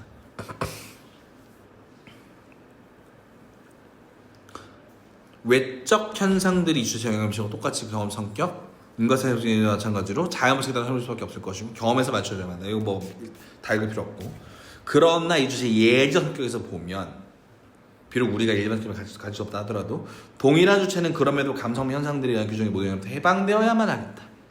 그것이 H에 한해서 그것은 아무것도 발생하지 않고 역학적인 시간 규정을 요하는 어떤 변화도 그러니까 원인으로서의 현상과 같은 영향을 맺어주지 않으므로 이 활동하는 존재는 그런 한에서 오로지 감성세계에 맞추는 것 같은 모든 자연 필연성에 동적으로 자유롭겠다. 예지체에 대해 그 행위가 그 자신 안에서 시작함이 없이 예지체는 감성세계에서 그 작용 결과들을 자신 없이 시작한다고 말하고 있는 것이 전적으로 옳겠다. 전적으로 옳아? 그리고 감성세계에서 작용 결과들이 그렇다고 자신으로 시작할 필요 없이 그 말은 타당하겠다. 왜냐하면 감성세계에서 작용 결과들은 한낱 시간, 앞선 시간상 경험 조건들에 그러면서도 오로지 경험과 매개로 앞서 규정되고 오로지 자연원인과 계속을 가능하게 됩니다. 그래서 도대체가 자유와 자연을 갖기고 완벽한 의미에서 동일한 행위들에 있어 사람들이 그 행위를 예정으로 대조하냐 강적으로 대조에 따라 그리고 아무런 상관없이 만나지겠다. 멈추면 이거는 사실 그러함 이래버리니까 할 말이 없어요. 왜냐면 예지적 얘기는 근거가 있는 얘기는 아니거든요. 근거가 불가능한 얘기야. 근데 이제 뭐 반박할 사람이 여기는 없겠지만 그냥 나는 이걸 읽으면서 반박할 만한 사람들에 대해 떠올린 다음에 내 반박을 떠올랐는데 예를 들어서 이런 건데 인간은 그러면 자연체이냐 예지체이냐 예를 들어 상호중화성 얘기인데 저 사람에게 인두를 갖다 대면 불자국이 남으니까 저건 자연체이기도 하거든요. 근데 저 사람이 저걸 시작할 능력이 있고 난 그거를 자연적으로 파악할 방법이 없어요. 무슨 말인지 알겠어? 저 사람의 생각을 내가 자연적으로 파악할 방법이 없다고. 이거는 암시적이거나 너머에 있는 무언가지 자연 법칙에 따른 것이 아니야. 칸트도 그걸 분리하진 않았잖아요. 분리하지 않았죠. 그러니까 칸트를 반박하자는 얘기가 아니라 제 얘기는 네. 뭐냐면 요 얘기가 돌멩이 상대로 이상한 소리 같단 말이에요. 돌멩이가 자기 계열을 시작해? 좀 이상한 소리잖아. 근데 인식 레벨에선 이게 기능하는데 이렇게 그 실천 레벨까지 가지고 올라온 다음에 자연물 전체의 자연 상태와 예지 상태가 있다고 얘기해 버리면 그러니까 내 주관에서 이게 가능한 소리인데 쟤한테도 가능한 소리는 이게 헷갈린다고 사실. 그래서 요 얘기를 할 때는 사실 인간 예시로 두면 이게 되게 쉬워지고 아마 칸트가 이걸 예비하진 않았겠지만 이거는 스피노자적 생기론이나 베르그송적인 어떤 물질적 이런 얘기로 가져갈 거라고. 멀리 가자를. 그 분절점이 여기라고. 현대에도 비슷한 주장하는 분들이 좀 계셨던 것 같긴 한데. 뭐가 있죠? 딥스테이트? 아니요 그 누구였지? 그 장발하고 다니는 심리철학자 있잖아요. 그 호주 아저씨인데? 네, 호주 아저씨. 그 락스타 같은 아저씨. 네, 이런 거 비슷한 얘기가. 차머스인가? 차머스. 의식도 자연 안에 있다. 의식도 자연 안에 있다고 하는. 의식이지. 우리 의식이. 우리도. 그렇게 가면 이제 자유를 구할 수 없죠. 그러니까 자유를 구할 수 없는데 여기서 자유를 구하는 방식이 이거인 거잖아. 우리가 이걸 봤을 때, 그러니까 현상 이퀄 실제 대상이 아니니까 얘는 자연체이면서 실제 대상성까지도 가지고 있는 존재니까 예지체인 거가 자연체인 게 분리된다는 식으로 얘기하고 있는 거잖아요. 여기서는. 그러니까 요 얘기가 돌멩이한테 그냥 현대 과학적 관점으로 적용되기 되게 어려우니까 그 관점을 현대적으로 살리기 위해서는 사람을 예시로 들면 쉽다고. 예를 들어 때리면 자국이 남을 거니까 자연체거든요. 근데 첫 맞았을 때 무슨 생각을 할지 내가 몰라요. 그러니까 근데 그 생각하는 것도 결국 자연 안에 이 자연의 일부라고 말해버리면. 그러면 이제 우리 모두 자유로운 존재가 아닌 거죠. 내가 너무 과학적인 감정을 때문에. 아니 근데 그거는 되게 많은 사람들이 갖고 있는 상식이야. 그러니까 뭐 호르몬 얘기를 할지, 그러니까 무의식처럼 얘기가 지금 뭐 진화심리학이나 호르몬 얘기나 뭐 유전자 얘기나 이런 쪽으로 가는 거잖아요, 사실.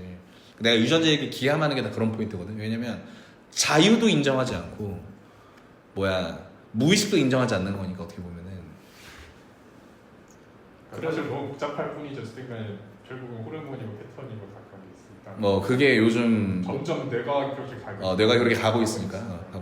그래서 좀 유니크한 주장하는 아까 얘기한 차머스 같은 양반은 이제 좀 그런 식으로 보니까 그 모든 대상들을 여기서 얘기하는 식에서 일종의 자연적 필연성하고 그 의지적 필연성하고 구분해가지고 단지 이건 의지적 필연성의 정도의 차이에 따라 가지고 인간하고 자연물이 나뉘는 거다라고 얘기를 하긴 하는데.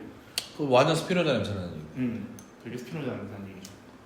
근데 그 익수 말이 맞는 게 요 의지 철학이 사실은 지난 100년을 지배했거든요. 제 생각에는 지난 100년은 이 의지 철학이 지배했고 향후 뒤에 100년에는 사실은 이 이론이 폐기될 수도 있고 혹은 다르게 해석될 수도 있을 것 같아요. 되게 다른 느낌.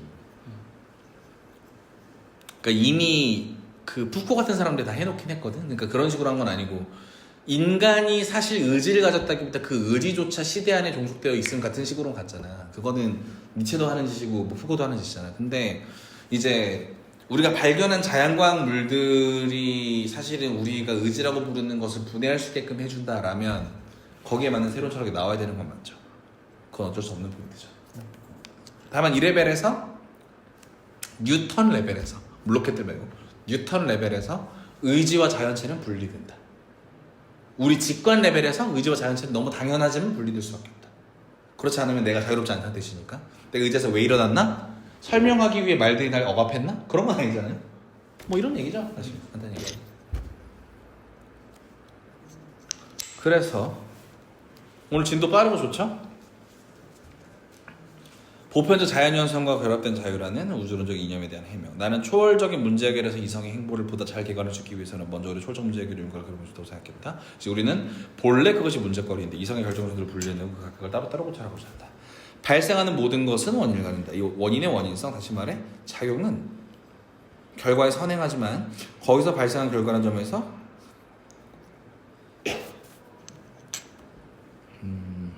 현상들 중에 원인을 가지면 그것에 규정된다. 따라서 자연질서 안에서 모든 사건들은 경험적으로 규정되어 있다. 결정론이죠.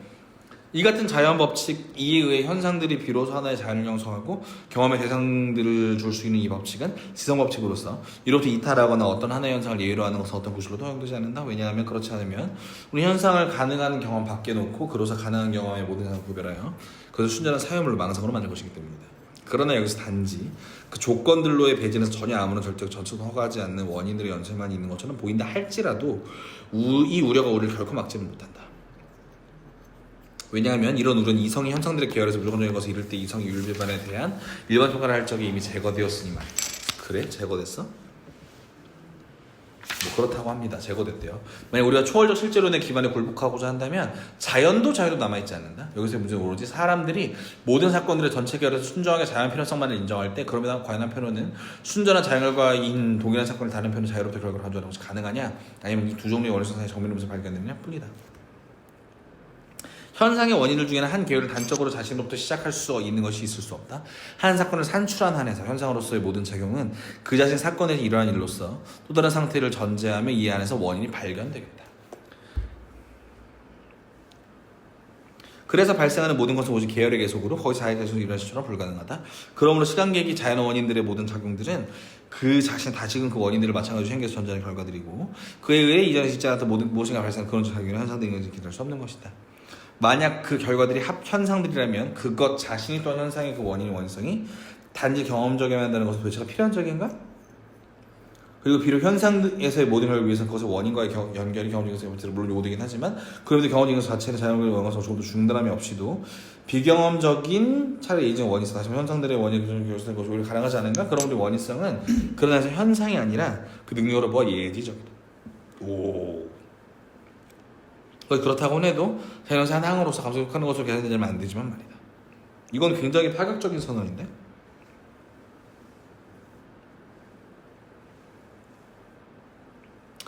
현상의 원인들 중에는 자기 자신으로 시작하는 것이 있을 수 없다. 현상의 모든 작용은 또 다른 상태를 전제하며 이 안에서 원인이 발견돼야 한다. 그래서 발생하는 것은 계열의 계속일 뿐이고 시초란 불가능한데 그러므로 시간 계기에서 자연 원인의 모든 작용들은 그 전제의 결과들이다. 근원적 경우는 기대할 수 없다. 근데 결과가 현상이라면 그 원인이 현상의 원인이 그 원인의 원성이 단지 경험적이어야 한다는 것까지도 필연적인가?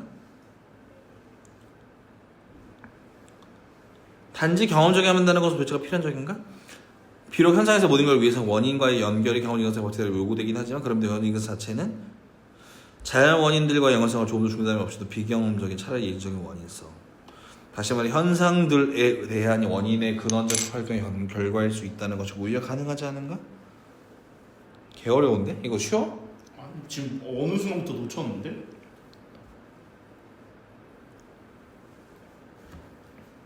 분명 그 현상들의 원인성 보니까 그 A544 초반까지 쉬었는데 어느 순간 뚝 끊겼는데 필름이. 자, 현상의 원인은 자유로운 게 있을 수 없어. 사건을 산출한 한에서 이 작용은 그 자신도 사건이야. 그지? 그래서 이 시처럼 불가능해. 그지?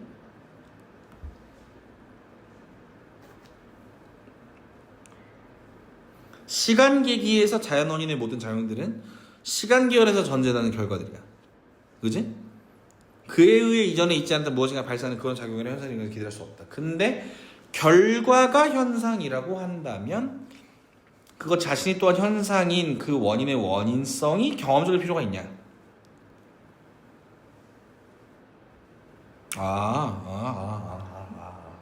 이거 이성 얘기네.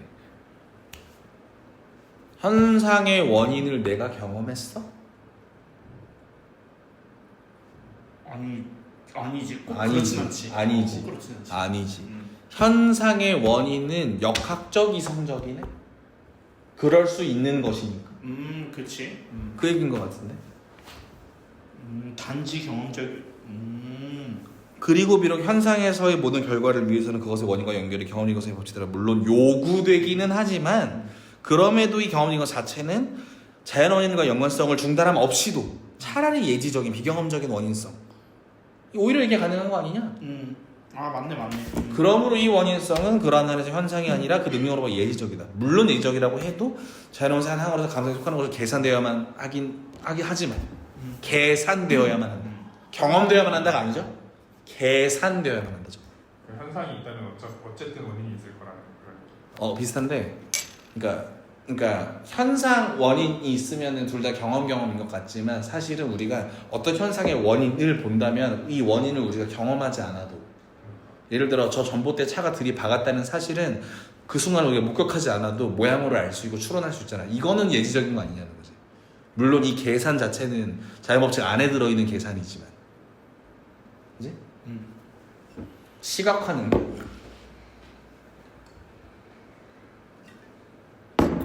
재밌다 오늘. 자연 사건들에서 자연 조건들, 다시 말해 현상에서 원인들을 찾고 제시할 수 있기 위해서는 우리는 인과율을 필요로 하는데, 이 사실이 인정되고 예외에 약화되지 않는다면 경험적으로 사용되면 있어 보는 이런 일 중에서는 자연은 아무것도 보지 않으며 그럴 권리를 가진 지성은 그걸 수 있는 모든 것을 갖는 것이며 물론 상황에 방해받지 않은 자기 길을 계속하는 것이다. 뭔 소리야 이건? 뭔 소리인 것 같아? 자연 사건들에서 자연 조건들을 제시할 수 있기 위해서는 인과율을 필요로 하지. 그리고 이외에 약화되지 않는다면 자연 외에는 아무것도 보지 않으며 또 그럴 권리를 가진 지성은 그가 요구할 수 있는 모든 것을 갖는 것이며 물리적 소명들은 방해받지 않는 자기 길을 계속하는 것이다. 뭐 딱히 무슨 뭔 얘기하려고 빌드업하고 있는 느낌인데? 현상도 간에 인과를 필요로 하고 그냥 그 인과를 필요로 한다는 얘기잖아. 그 다음 문장은. 그런데 그러니까 자연 외엔 아무것도 보지 않으며 이 표현이 그런데 자연 넘어 혹은 뭔가 예지 이런 걸 보지 않더라도 예지적 기능이 존재한다. 그 설명들은 자기를 계속 간다. 일단 넘어갈게요. 제가 다르게 읽은 것 같아요. 넘어가고 이제 만약 인간들이 자연 원인들 가운데로는 오로지 예적이 많은 능력을 가진 그러한 것도 있다고 가정한다면 그렇다고 해도 그것을 순전히 지어낸 일로 치부한다면 그 길을 단절시키는 것이 아니다. 그 능력을 작용하도록 규정하는 것은 결국 경험 조건들에 의거하지 않고 지성의 순전한 근거들에 의거하고 그럼에도 원인에 의한 형성의 작용은 경험적 인간성의 모든 법칙에 맞으니 말이다. 왜냐하면 이와 같은 방식으로 작용하는 주체의 현상체 원인으로서 그 모든 작용들의 불가분의 요정 속에서 자기가 연쇄되어 있겠고 주체의 현상체만이 사람들이 경험 세상으로부터 초월 세상으로 올라가고자 할 때 하나 예적으로 간주되어야만 모종의 조건들을 포함하게 하기 때문이다. 이해돼요? 아니요, 모르겠는데요. 더 얘기해볼까? 물 자체가 왜 있어야 돼? 그거는 일종의 그 예지적인 차원에서 여기서 얘기하는 상호간의 인과율에 의해서 요청되는 거죠. 약간만 더 얘기하면 비슷한데 내가 이 말을 하고 싶은데 좀 쉽게 얘기하면은 얘가 있잖아. 얘가 현상으로 있잖아. 있으려면 우리 인과론상으로는 현상을 만드는 물 자체가 있어야 돼. 요청. 그죠? 그렇죠. 이런 이 인과적 요청. 비슷하게 저 사건이 발생한 원인을 내가 추론한다고 쳐봐. 이건 자연법칙 안에 들어있는 개념이긴 하거든요. 근데 난 이걸 경험하지 않았지. 하지만 그로 도출되는 건 현상체지. 현상체. 그렇죠, 현상체죠. 현상체잖아. 도출되는 거는 그 원인이란 사건이니까. 근데 그 현상체를 만드는 건 예지야. 예지적 능력이야. 그렇죠. 경험된 게 아니니까. 그 얘기. 앞에서 했던 얘기하고 많이 겹치는 것 같은데. 같은 얘기야. 같은 얘기를 그게 더 멋있게 한 거야. 그래서 다시 읽으면 이 주체 현상체만이 사람들이 경험 대상으로 초월적에서 올라가고자 할 때 하나 예적으로 간주되어야 하는 모종의 조건들을 포함하겠기 때문이다. 무릇 만약 우리가 오롯이 현상들 가운데서 원인 됨증 것처럼 자기를 쫓는다면 우리는 우리에게 경험적으로 알려지지 않은 초월 주체에서 이 현상들 거대 영혼의 어떤 종의 근거가 생각될 것인가를 고민할 일이 없을 것이다. 이 예지적 근거는 경험적 물음들을 전혀 건드리지 않고 가령 순전히 순수한 지성에서의 사고에만 관련된다. 비록 순수한 지성이 사고와 작용의 결과들 현상을 맞춘다 하더라도 말이다. 그래서 자기들은 또한 결코 부족함 없이 현상에서의 그것들의 원인으로부터 자연법칙 따라 완전히 설명될 수 있어야만 한다. 왜냐하면 사람들은 그것들의 순전히 경험적인 성격을 최상의 설명으로 추적하고 그것의 초월적 원인 예지적 성격은 그것이 오직 경험적인 가능성의 경우에는 다 알려주는 가능성을 조치 않아버리니 말이다. 이런 사정을 경험에 적용해보자. 인간의 감성 세계의 현상들 중 하나이고 그런 한에서 또한 그 인간성 협조를 하나이다. 따라서 한으로서 인간은 또한 모든 자연물들과 마찬가지로 경험 성격을 갖는데 우리는 그 같은 성격을 그것이 작용 결과들에서 오직한 힘들고 능력을 통해 인지한다. 생명 없는 또한 한낱 동물적 자연에서는 우리는 어떤 내용 순전히 감성적으로 조건적이고 메타렉스할 그런 걸 발견하지 못한다. 그러나 인간은 그 밖에서는 전자연을 단지 오직 감관을 통해 알면서도 자기 자신은 또한 순전한 통각을 통해 인식하는데 그것도 그가 전혀 감관의 인상대에 속하는 것을 볼 수 없는 작용으로 내적 규정들에서 그러하다. 그쵸? 그리고 인간은 그 자신 확실히 일부분 현상이 돼 다른 부분 곧 어떤 역할에서 순전히 예의적 대상이다. 왜냐하면 그것의 작용은 전혀 감성의 수용성으로 볼 수 없기 때문이다. 우리 능력들을 지성 및 이성이라 부르고 후자를 본래 적으로 확인을 모든 경우를 그러다. 이것은 그 대상들을 순전히 이념들에 따라 고찰하고 있다는 것을 규정하는데 그 지성은 그 다음에 그의 개념들을 경험적으로 사용하게 됩니다. 멈추면 여기는 분성론에 대한 보론이야. 내가 맨날 했던 비유 기억나지? 태양이 돌을 구우면 돌이 따뜻해진다고. 근데 내가 뭐라 그랬어 그때? 돌을 내가 5억만 개를 다 만져봤냐고. 안 만져봤잖아. 근데 만지다 보면 지성 기능이 개념화 시켜줘서 팍 잡으면 현상이 된다 그랬지. 팍 잡는 걸 어떻게 하냐고. 예지의칭이죠. 예지의칭. 팍 잡는 건 예지의칭이란 말이야. 그러니까 내가 5,000개쯤 만져봤는데 5,000개는 다 그랬어. 그러면 1억 개도 그러겠네. 그냥 예지의칭이 아니야. 근데 이게 자연법칙에서 벗어났습니까? 안 벗어났죠. 이게 자연법칙인 거죠 오히려. 이걸 길어 올리는 건 예지적 능력이라고. 경험적 법칙을 만드는 것도. 그리고 우리는 이 법칙을 통해서 뭐까지 할 수 있어? 예측하지. 소급하지. 역학적으로 예측하고 소급할 수 있지. 이 능력 자체는 경험 안에 현상 일지라 하더라도 현상 원인, 현상 이후를 본다고 할지라도 예지적 기능인 거죠. 기능만 봤을 때. 그 얘기죠. 이 이성이 이제 원인성을 갖는다는 거. 적어도 우리가 이성에서 그 같은 것을 표상한다는 것은 우리가 실천적인 것을 실행한 힘들의 규칙에 불과한 명령으로 볼 때 명백하다. 당위는 그 밖에 전자연에서 나타나지 않은 종의 필요한 성격들의 연결을 표현한다. 지성은 이 자연에 대해 단지 무엇이 지금 있는가 또는 있었는가 또는 뭐 있을 것인가 인식할 수 있습니다. 자연 안에서 무엇인가가 모든 생각을 실체적인 것 달리 있어야만 한다는 것은 불가능하다. 당위 얘기하면 더 명백해지죠. 있어야만 한다가 어떻게 가능해요? 불가능하잖아. 근데 있어야만 한다고 말할 게 예지적 레벨이 좀 더 높아지긴 했지만 경험 측에서 완전히 벗어난 얘기를 있어야만 한다고 말할 수 있겠어요? 이 세상에 유니콘이 있어야 한다 뭐 이런 얘기야. 그런 게 아니라 예를 들어서 사람을 죽이면 안 된다 같은 말은 자연법칙으로는 길어낼 수 없죠. 벌어진 사건만을 보면서 하는 얘기잖아요. 만약 사람들이 한가 자연의 경과만을 눈앞에 갖는다면 정말 전혀 아무런 의미를 갖지 못한다. 원이 어떤 성질을 가져야 하는 걸 물을 수 없는 것과 마찬가지로 우리는 자연에서 무엇이 일어나야만 하는 걸 전혀 물을 수 없다. 우리가 물을 수 있는 것은 자연에서 무엇이 일어나는 어떤 원로성을 가지고 있는 겁니다.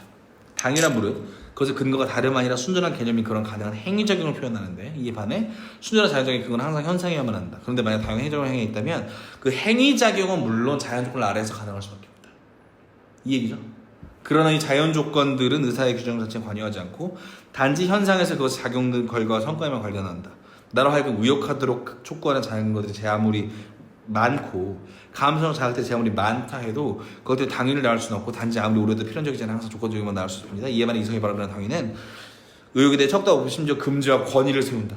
그것이 순전한 감성의 대상이든 순수한 이성의 대상이든 이성은 경험적으로 주어진 근거에 굴복하지 않고 현상에서 사실 그런 사물의 질서를 따르지 않으며 완전한 자율성을 가지고 이념에 따라 고유한 질서를 만든다. 이성은 질서의 경험적으로 들어맞추고 이념에 따라 심리가 일어나지 않고 어쩌면 일어나지 않은 행위적인 필연적인 천명한다.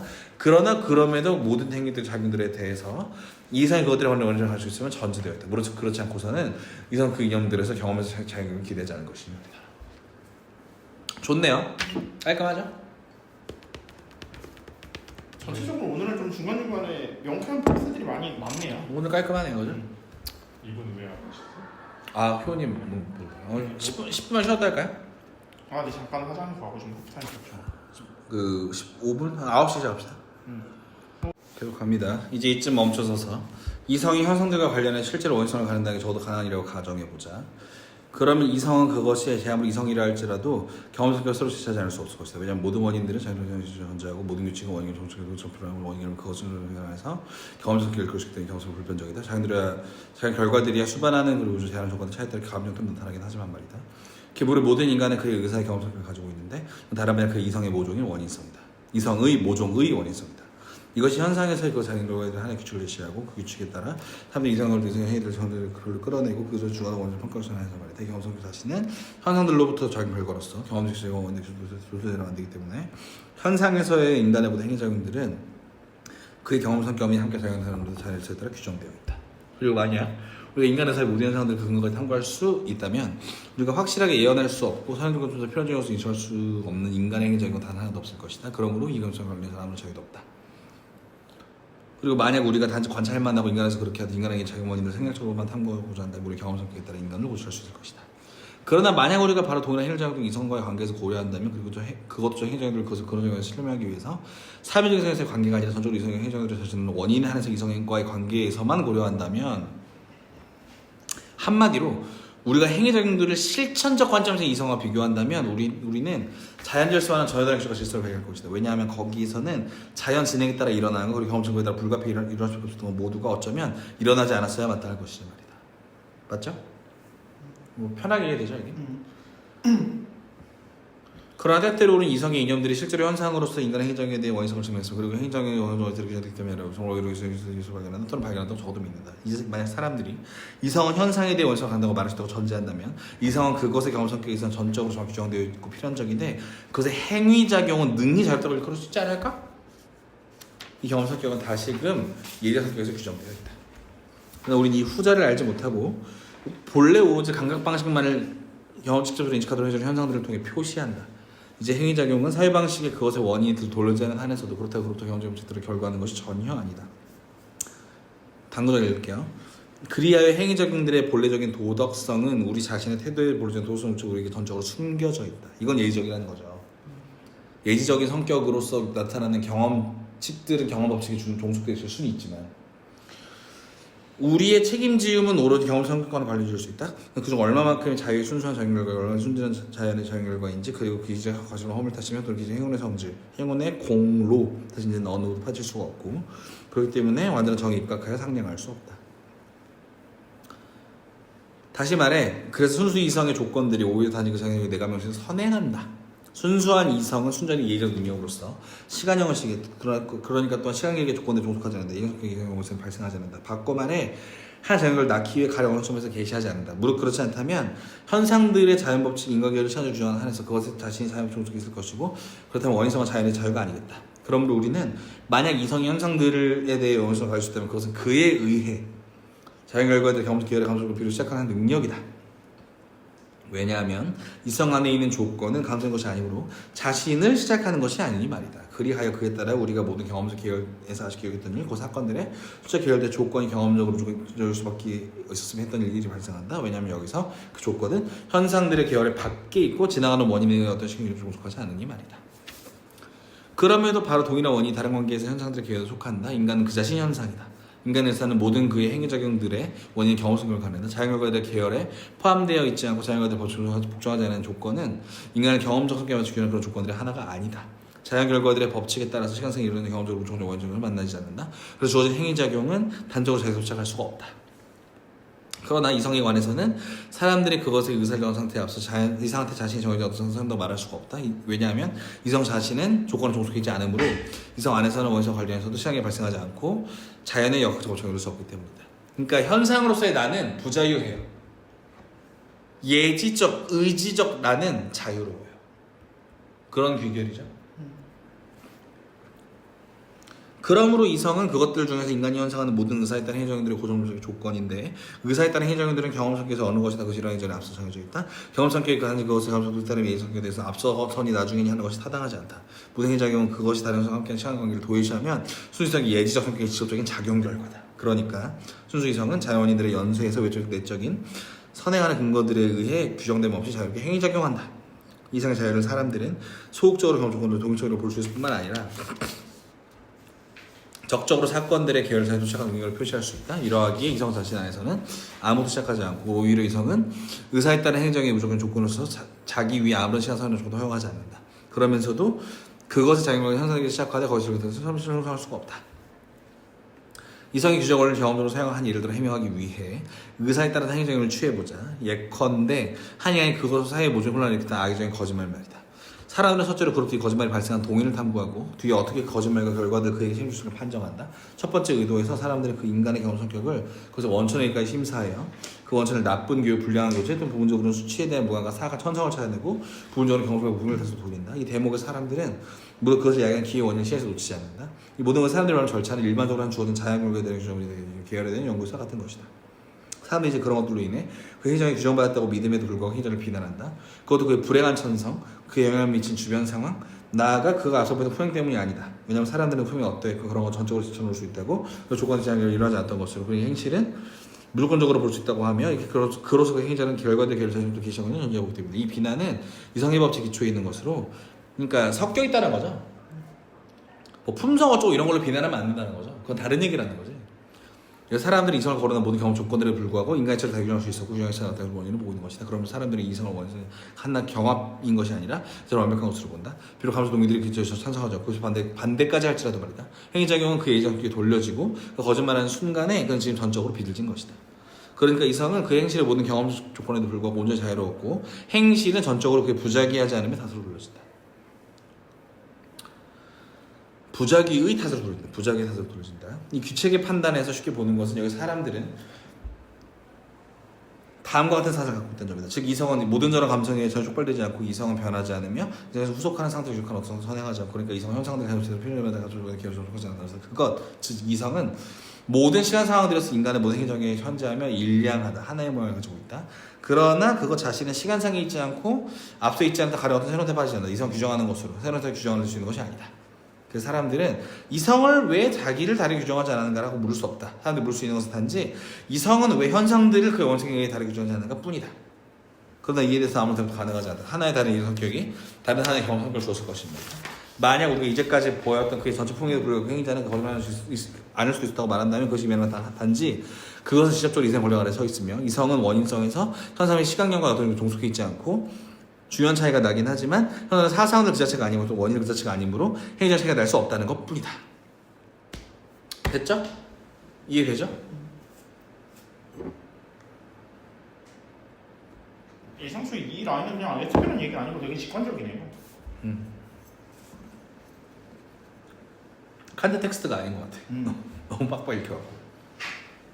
그러므로 우리는 자연 행위 작용들을 그것을 원인상과 관련한 판정으로서 예정을 다할 수 예정을 이유로 넘어갈 수 없다. 예정을 할 수 있다는 것, 다시 규수 있다는 그런 식으로 현상들의 감정을 볼 수 있다는 것이다. 그러나 왜 현재 상황 아래서 바로 현상들 그리고 이 경험을 주능하는 물음을 대답할 수 있는 이성의 물음을 넘어서 난 이 물음을 수 있는 이성의 모든 본능을 넘어선다. 사람들이 어찌하여 우리의 외적 감성 직관을 초월해서 바로 본질 질문을 주고 할까를 주장하는 것을 어찌하는 겁니다. 그러나 우리 해결해야 했던 과제는 우리를 전혀 이런 문제에 잡아내지 않는다. 왜냐하면 우리의 과제는 단지 과연 자유는 동일한 행정에서 필요성을 상충하는 것일 뿐이고 이에 대해 우리는 충분하게 답했다. 상충하지 않는다.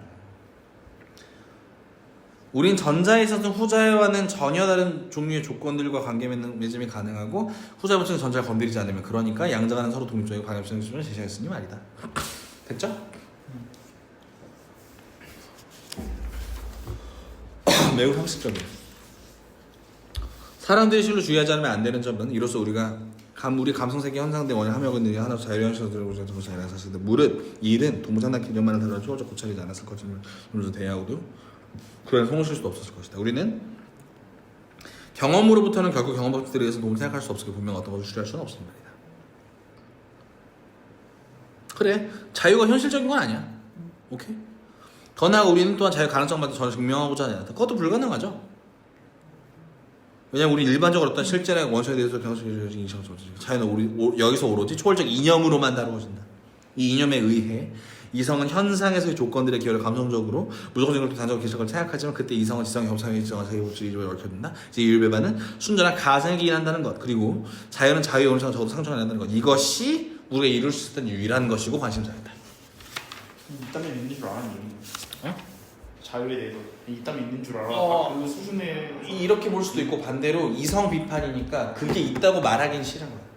있는데 현실적으로 있다? 가능성이 존재한다라는 거를 자연 법칙적 경험 차원에서 말할 수는 없으니 일단 그런 얘기를 하는 건 불가능하고 다만 상충하지는 않는다. 이율배반 넘어가 있을 수 있다. 뭐 이런 얘기.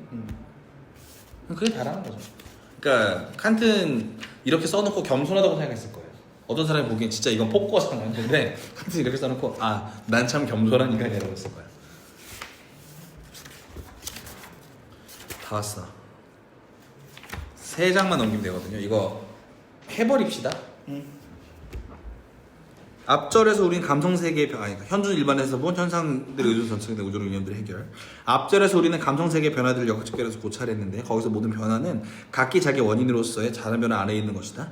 지금 이 상태의 계열이 오로지 우리가 모든 변화가 최후 조건이 될 수 있는 하나의 현존이고 필요한 존재에 이르기 위한 길잡이가 된다. 여기서 문제는 무조건적 원인성이 아니라 실체 자신의 무조건적인 실존이다. 그러므로 우리 앞에 가지고 있는 계열은 본래 개념된 계열일 뿐 한 직관이 다른 직관 조건이 한해서 직관들의 계열이 아니다. 일단 알겠고, 그러나 사람들은 다음의 사실을 쉽게 안다. 곧 현상들의 총괄에서 자연에서 모든 것은 가변적이고 그러니까 현존에 있어 조건적이므로 어디서나 의존적인 현존의 계열에서 그 실존의 사실 표현적인 그 무조건 현상이 있을 수 없다는 것. 그러므로 만약 현상들이 사물들 그 자체라면 그러나 바로 그러기 그것들의 조건과 항상 직관의 동일에게 속한다면 감성세계 현상들의 현존의 조건으로 사람의 표현 존재는 결코 있을 수 없을 것이라는 건 말이다. 이것도 맞는 말이죠. 뭔 말인지 알죠? 자연적인 법칙만 존재하고 그 자유가 없다면 현존자가 있을 수가 없어. 그걸 성립시키는 게 불가능해요. 그러나 역학적 배진은 그 자체로 수학적 배진에 대해 이런 특징 및 차이점을 가진다. 곧 후자에서의 문제는 본래 부분들을 하나의 전체로 합성하거나 하나의 부분으로 변형시키는 것이므로, 즉 언제나 동종적인 것이므로 현상들로 보아질 수밖에 없는 대신에 역학적 배진에서는 문제되는 것이 주어진 부분 하나의 무조건적인 전체 가능성도를 그 무조건적인 전체의 부분이 아니라 한 상태를 그것을 원인으로부터 도출하거나 실제 자신의 우연적인 현존을 필연적인 실체로 도출하는 것이므로 경험식을 형성할 필요는 없다는 것이다. 자유를 설명하려면 역학적 배진일 수밖에 없다. 맞죠? 그러므로 우리 앞에 놓여있는 그럴 때 보이는 인류개발에는 아직 또 하나의 탈출구가 열려있는데 그 서로 상충하는 그 명제들이 모두 서로 다른 관계에서 동시에 참일 수가 있다는 것이다. 이것도 좋네. 따라서 감성세계의 모든 사물들은 철두철미 우연적이고 또한 언제나 오직 경험적으로 조건적인 실존재만을 가지지만 그럼에도 전체 계열에 대해서 오직 하나의 비경험적인 조건, 다시 말해 무조건적 필연적인 존재가 있다는 것이다. 맞지? 당연히 맞지. 역학적 배진을 하려면 전제 조건이 뭐였어? 이종적인 걸 종합해야 하잖아요. 종합하는 주체가 없이 어떻게 이종적인 게 종합됩니까? 그런 건 불가능하잖아요. 동종적인 것만 기능한다면 이성체거나 현상체일 수밖에 없다고. 근데 두 개를 같이 할 수 있어? 현존재만 가능해요. 왜냐하면 예외적 조건으로서 이런 존재는 계열의 한 항으로서 결국 계열에 속하지 않고 또한 계열의 어느 항에서도 경험적으로 무조건적으로 만들지 않으며 전체 감성의 전체 항들에 걸쳐 경험 조건인 것에 현존재 안에 그대로 두고 있기 때문이다. 그러므로 다음의 점에서 하나의 무조건 현존을 현상되게 기초되는 이 방식은 앞에 논고에서의 경험적으로 무조건적인 원인성과 구별되겠다. 이해되죠? 자유 그 자체는 아니야. 조건 지어진 것들의 분화고 조건 지어진 것들 안에서 출발하는 거니까. 역학이라는 건. 그래서 무조건적 자유는 아니야. 신학은 아니라 우주. 곧 자유에서는 사물 자신이 원인, 상체 실체? 몰라. 현상체 실체? 현상체 실체로서 조건들의 계열에 속하고 그것의 원인성만 예의적인 것으로 생각되겠으나 표현의 존재 전체로 감성 계열 밖에 초세계적 존재자로서 있는 것으로 그리고 하나의 예의적인 것으로 생각할 수밖에 없겠고 그럼으로써만 그것이 모든 현상들의 우연성, 의도성의 법칙에 조속되지 않도록 방지될 수 있다. 그러므로 이성의 규제적 원리란 우리의 이 과제와 관련한 다음과 같은 것이다. 곧 감성세계에서의 모든 것은 경험적으로 조건적인 실존을 갖는다는 것. 그리고 어디에서 감성세계에서 어떤 소재와 관련해서 무조건의 필요성은 없다는 것. 즉 조건들의 계열의 어떤 항도 그에 대해 사람들이 가능한 경험 중에 언제나 경험 조건을 기대하고 또 할 수 있는 그걸 찾아야만 하는데 그렇지 않아 좋은 것은 하나도 없으며 그리고 아무것도 우리가 어떤 현존을 경험적 계열 밖에 어떤 조건에서 도출하거나 또 그것의 계열 중에 단적으로 간절 권리를 주지 않는다. 그러나 그럼에도 불구하고 그래서 전체 계열이 어떤 예적 존재자 그 때문에 이것은 모든 경험적 자유로운 것이고 가능성을 하면 것이겠는데 존재 안에 기초에 있을 수 있음을 아예 부정한 권리를 주지 않는다는 것이다. 이해돼요? 말이 좀 어렵죠? 여기 근데 앞에 했던 말 반복인데 천천히 다시 읽을게요. 하나 감성 세계에서 모든 것은 경험적으로 조건적인 실존을 갖는다. 아까 말했죠. 이종적인 걸 종합하는 내가 있어야 돼. 다시 경험을 다른 원인자로 추적해 나가는 그 과정에서의 존재자인 나는 경험의 계열을 갖는데 경험을 다 하진 않았어요. 이게 우주론의 핵심이야. 경험을 다 할 수 있는 존재는 없어요. 두 번째, 그리고 어디에서건 감성세계에서는 어떤 성에 관련해서 무조건적인 필연성은 없어. 그건 불가능해. 어떤 성질과 관련해서도 무조건 얘기죠. 네. 즉 조건들의 계열의 어떤 항도 그에 대해서 사람들이 갖는 경험 중에 언제나 경험적 조건을 기대하고 또 할 수 있는 그걸 찾아야만 하는데 그렇지 않아 좋은 것은 하나도 없으며 그리고 아무것도 우리에게 어떤 경험적 계열 밖에 어떤 조건에서 도출하거나 또한 그것이 계열 중에 그다지 단적으로 도출해서 간접 권리를 주지 않는다는 것. 이해되지? 그러니까 내 경험적 계열이 중요하다고. 이 계열 바깥의 전체를 무조건적이라고 부를 권리가 없다고. 예를 들어 아까 내가 그 자연법칙적인 그 상상에 대해 얘기했잖아. 전봇대 차가 들이박은 것 같아. 흔적이 있어. 어떻게 들이박았는지 몰라요. 나는 이거를 5,000개째 나눌 수 있어. 무조건적인 게 아니야 이건 사실. 그러나 그럼에도 불구하고 그로서 전체 계열의 어떤 예적 존재자 안에 기초해 있을 수 있음을 부정할 권리는 주지 않는다. 그 때문에 이것은 모든 경험 조건으로 자유로운 것이고 그래서 오히려 자유롭기 때문에 내가 5,000개를 상상할 수 있는 거야. 가능성 근거를 함유하는 거야. 이해되죠?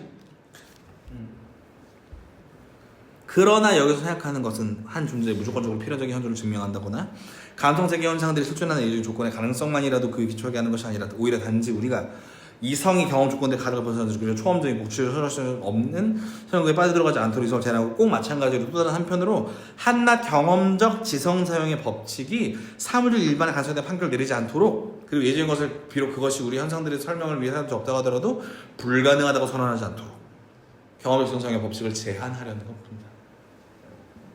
좋죠? 이게 순수 이성 비판이죠. 자연 법칙이 가능한 이유조차도 이성적인 거야. 자연 법칙을 먹은 이성인 거야. 그죠? 왜? 논리가 되게 좀 기묘하다 그래야 되나? 뭐 언제 남기며 있어 칸트가? 되려면 이럴 수밖에 없다 이거잖아요 또. 그럼으로써 이로 시작되는 건 오로지 모든 자연사물 및 그것의 모든 경험 조건들의 일관의 우연성을 한낱 예지적이 돼 필연적인 조건의 의미적 전체와 아주 충분하게 양립할 수 있으며 그러므로 이 두 주장 사이에는 아무런 지정 모습을 맞출 수 없고 그러니까 그것들 양쪽이 참일 수 있다는 것뿐이다. 이게 진정한 이율배반이죠. 자연 법칙은 존재합니다. 자연 법칙을 상상하는 계열의 자유로운 자가 존재하기 때문에 존재하는 거예요. 이게 진짜 이율배반이죠. 그죠? 그쵸. 네. 제 아무리 언제나 그러한 단적으로 필연적인 오성 존재자 자체가 불가능하다고 해도 이런 존재가 감성에 속하는 모든 것들의 보편적인 우연성과 의존성으로 순조할 수 있는 것은 아니고 동시에 계열의 단 하나의 항에도 우연적 하나에서 멈추지 않으며 세계밖에 있는 끌어내는 원리 요소를 줄여줄 수 있는 것이 아니다. 이 성은 경험 사용에서 자기의 길을 가며 소설 사용에서는 자기의 특수한 길을 간다. 감성세계는 현상을 위해 아무것도 함유하지 않는다. 그러나 현상들은 순전한 표상들이고 그것은 언제나 다시 감성으로 조건지어져야 돼. 야 이거 쇼펜하우어 냄새가 배고 나는데 쇼펜하우어 냄새가 좀 나죠? 그리고 우린 여기서 결코 사물들 그 자체를 우리의 대상들로 갖지 않으므로 우리가 경험적 계열의 한 항으로부터 그것이 무엇이든 감성연관에 밖에서 비약을 원리를 갖지 않는다는 건 놀라운 게 아니다. 비약을 한다면 그것은 마치 사물 자체가 있는 것처럼 된다. 사물들 그 자체란 그것을 초월적 근거밖에 실존하고 사람들이 그것의 현존의 원인을 그것 밖에 찾기 위해 내놓을 수 있는 것이다. 이런 일은 우연적인 사물들에서 결국 일어날 수밖에 없는 것이긴 하지만 사물들의 순전한 표상들에서는 그럴 수가 없다. 표상들의 우연성 자신은 단지 현상체로서 현상체를 규정하는 다시 말해 경험적 배지는 어디 소급할 수 없는 것이다. 그러나 현상들 다시 말해 감정세계 예적 근거들을 생각하고 이 근거가 현상들의 우연성에 해방되어 있다고 생각하는 것은 현상들의 계열에서 무제한적인 경험적 배지에 대립하는 것도 아니고 현상들의 일관의 우연성에 대립하는 것도 아니다. 그러나 그것은 또한 우리가 가서 유일을 제거하기 위해 수행해야만 했던 이런 방식으로만 할 수도 유일한 것이다. 왜냐하면 모든 조건적인 것에 대한 그때그때 조건이 감성적이고 바로 그때 계열에 속하는 것이라면 계열 자신도 조건적인 것이기 때문이다. 관점 얘기죠. 이러면 실존의 관점 얘기죠. 그러므로 무조건자를 요구하는 이성과의 상충이 남을 수밖에 없었거나 이것이 계열밖에 예정에 누울 수밖에 없었는데 이 예정의 필연성은 아무나 경종을 요구하지도 않고 허용하지도 않고 그런 환상적인 무조건적으로 필연적이다. 오케이? 이 얘기는 좀 싫은데 전 싫거든요 좀. 근데 뭐 알겠어요. 왜 이렇게 말하는지는 알겠어. 이래야만 해. 칸트는 이래야만 했던 거죠. 음. 이 문장을 빼면 실존주의가 돼버리잖아. 그렇죠. 지금까지 타고 왔던 대로 되게 묘하게 트네요 핸들을. 고개사야 고개사. 앞에서 얘기하다가 그래서 감성적 현실의 조건과 관련 이성의 경험을 한낱 예적인 존재의 요인으로 저촉받지 않고, 야 저촉받지 않는데 오히려 일관된 우연성의 원리에 따라 경험 조건으로부터 언제나 어떤 경험적인 상해 조건으로 나아간다. 그러나 이 규적 원칙 또한 이성의 순수한 사용이 문제가 될 때에는 계열 중에 있지 않은 한 예적 원인의 가정을 배제하지 않는다. 여기서 예적 원인이란 감정 계열 일반을 가능케 하는, 우리가 하나 초월적이고 알려지지 않은 근거만을 의미하는 말이다. 계열의 모종으로 독립적인 계열에서는 그렇기 때문에 또한 경험적 계열의 어중없이 배제에 대해서는 전혀 대립해 있지 않은 것이다. 됐죠? 결론부 읽고 치웁시다. 9시 반 만에 30페이지를 때려버리더니 이게 원래 우리의 속도인데 이거. 앞에서 너무 지저분한 내용이 많아가지고 오늘 건 기억에 남겠죠? 여긴 잘 뚫렸네요. 오늘은 기억에 남을 것 같아요. 앞에 그 기억 안 났지 솔직히.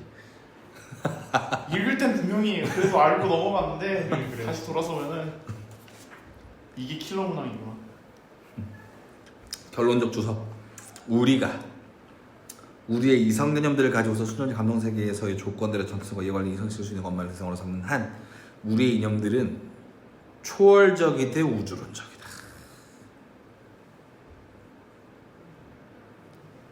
감성 세계의 조건들의 전체성과 관련해 이성이 쓸 수 있는 것만을 대상으로 삼는다는 것이 우주론이다. 그러나 우리가 무조건자를 전적으로 감성 세계 밖에, 그러니까 모든 가능한 경험 바깥에 있는 것을 세우자마자 이념들은 초험적인 것이 된다. 이런 이념들은 경험적 이성사회의 완결, 이것은 완수할 수 없지만 초월적 이념은 남아있거니와 완결을 위해 쓸 뿐만 아니라 오히려 자기 자신의 경험성으로 완전히 분리해내 자기 자신의 그 재료와 경험에서 얻어지지 않고 객관의 실제성 또한 경험적 계열의 완결에 의거하는 것이 아니라 선수적인 의거하는 대상으로 만든다. 그 같은 초험적 이념들은 하나의 예정 대상으로 갖는데 사람들이 그밖에 아무것도 알지 못한 초월적 객관으로서 그런 승인하는 일은 물론 허용된다. 그러나 그것을 위해 그 객관을 그래서 구별되는 내적 수로들의 근원을 함으로 생각하기 위해 우리는 그런 데서 가정할 수 있는 경영이라도 동물적 가능성을 우리 편에 갖고 있지 못하면 최소한의 정도 갖고 있지 못하다. 그래서 그러한 것은 사유물을 따릅니다. 뭐가 사유물이라고? 독립적인 가능성에 대해서 그쵸. 모든 경험, 그쵸. 경험이에요. 그쵸. 이거 실존주의잖아. 이거 니체잖아요 이거. 어쨌든 넘어갈게요. 그럼에도 모든 우주론적 이념들 중에 내적 일부분 야간 이념들은 감히 이런 내도를 밀고 든다. 무릇 자기 자신 안에 전혀 규칙도 있지 않고 항상 조건적인 현상들은 현조는 우리로 하여금 모든 현상을 구별되는 어떤 것, 그러나 거기서 우리 우연성에 멈춰서 예정을 찾도록 촉구한다. 그러나 만약 우리가 일단 전체 감정의 분야밖에 하나의 독자적으로 주는 현실을 가정할지 예정적인 대상들의 곧 그 대신 예자인 그런 존재들 우연의 표상 방식으로 가지고 허가를 취득했다면 우리에게는 우리가 그것에 대해 그 자체로 좀 더 아는 것이 없는 예전 사람들인데 그런 약간이라도 이야기 위해서는 그에 따라 경험을 이용한 유추에 남은 것이 없기 때문이다. 맞죠? 이 말이 오히려 좀 핵심에 가까운 말인 게 우리가 자연법칙을 어떻게 합니까? 어떻게 자연법칙들을 일반화해요? 이성이 다른 경험들을 상상케 하지 않으면 지성이 다 안 들어가. 지성의 이빨이 들어가려면 우리가 이걸 사고 실험을 해야 된단 말이에요. 우리도 우연적인 것들을 다름 아니라 경험을 통해서 알게 되는데 여기서 전혀 경험 대상들이 없는 사물들이 화제거리이므로 그때 대한 지식을 그래서 표현적인 것으로부터 즉 사물들 일반의 순수한 경험으로 도출해야만 할 것이다. 그래서 우리가 감성세계 밖에서 내는 첫걸음 우리로 하여금 우리의 새로운 지식들을 단적으로 표현해 주는 데 대한 연구로부터 시작하여 이것의 개념들로부터 한낱 예지적인 것에 한해서 모든 사물들에게 도출하게 만든다. 이런 식으로 우리는 다음 장에서 해보고자 한다. 고생하셨습니다. 깔끔하네요.